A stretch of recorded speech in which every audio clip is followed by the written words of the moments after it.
Curriculum Television Grade 7 SST revision. Remember, boys and girls, I've just sampled a few questions that you did during your end of term 1 exam 2024.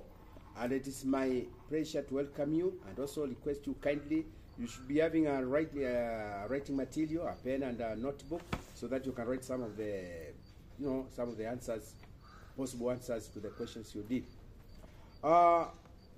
First, it was on what is social studies. What is social studies?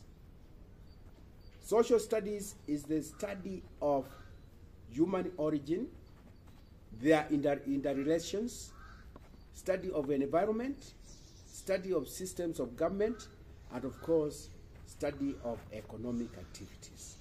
So if you get a question like, social studies is the study of what?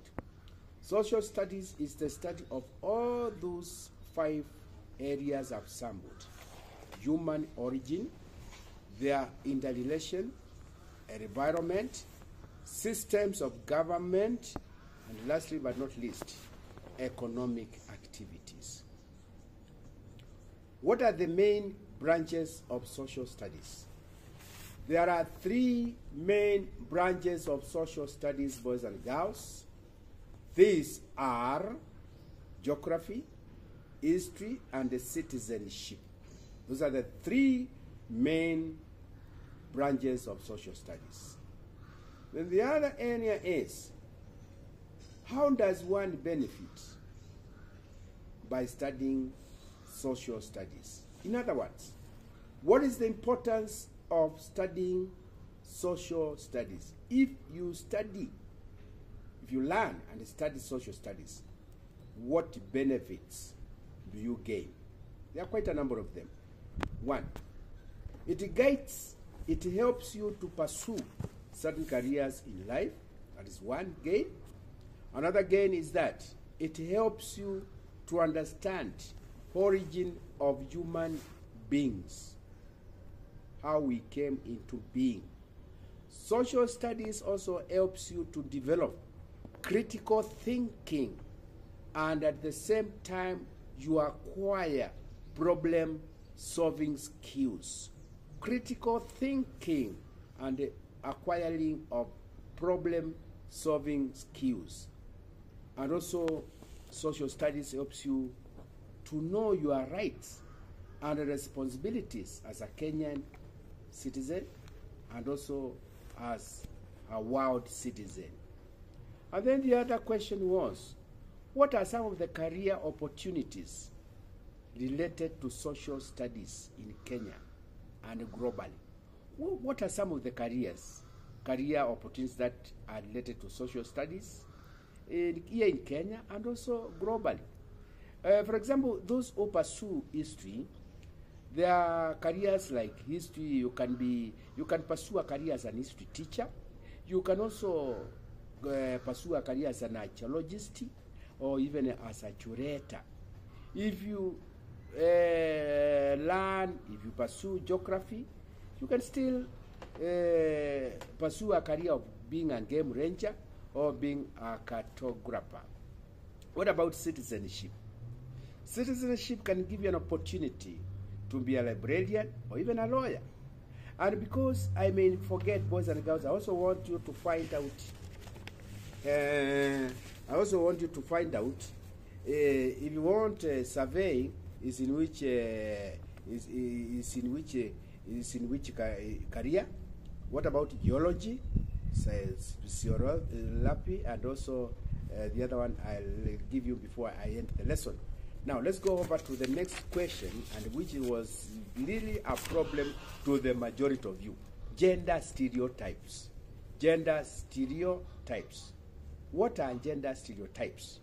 These are generalizations about gender attributes, differences and the roles of individuals that are not true. Gender stereotypes can be positive or negative. Gender stereotyping has its basis on traditional beliefs where a female was seen, was perceived just to get married, have children, and also cook food for the family, and that's all.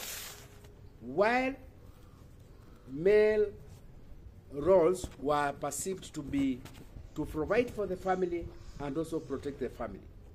But I want to say this: boys and girls should be encouraged to take courses of their choice without being influenced by others. And also, both genders, that is boys and girls, should be provided with equal career and entrepreneur or choices or opportunities. And there should be what we call gender equality. There should be no such thing like this career is for girls, this career is not good for boys. No way. If a girl, what a boy can do, a girl can do. What a girl can do, a boy can do. That's how it should be. And then the other one was traditional stories concerning the origin of people. Traditional stories of origin, they are also known as myths, M-Y-T-H. For example, there is a narrative that Kambas were dropped from heaven using a rope. Hence, the name Kamba came into being. This is very interesting. Kambas are called Kamba because they were dropped from heaven by the use of ropes by God. So that's a myth because we don't know how true it is. So those stories concerning the origin of man, we refer to them as myths. And the other one is religious stories. Let us look at religious stories about the origin of mankind.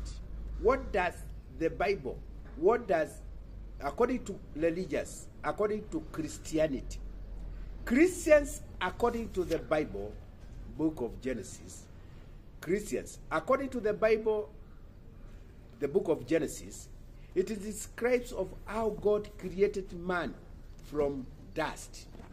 And they called that man Adam. And then after some time, after creating Adam, God placed the man in the Garden of Eden to take care of it. Then after some time, he saw that the man was actually in need of a helper. And then he made the man to lie down. And he removed his ribs from the left side. And then he made a woman. God named that woman Eve, meaning mother of all. According to the Muslim narrative is that the Quran describes how Allah created two people. And these two people, according to the Quran, they were Adam and Hawa, or Eve. And he created them from a mixture of clay. Muslims also refer to Adam's wife. Muslims also refer to Adam's wife as Hawa. And also Hawa is perceived to be the mother of mankind, as far as the Muslims are concerned. So when you look at the narrative of how human race, humankind came to being, according to the Christianity and also according to the Muslims, they are very much related. And boys and girls, for today, I want to stop there, but I beseech you to repeat this video as many times as possible, because these are the same questions. You're going to meet them in the next exam. Otherwise, I want to wish you well, and please keep in touch with Mafunzo New Curriculum for better future and for better enhancement of the exam. Bye for now.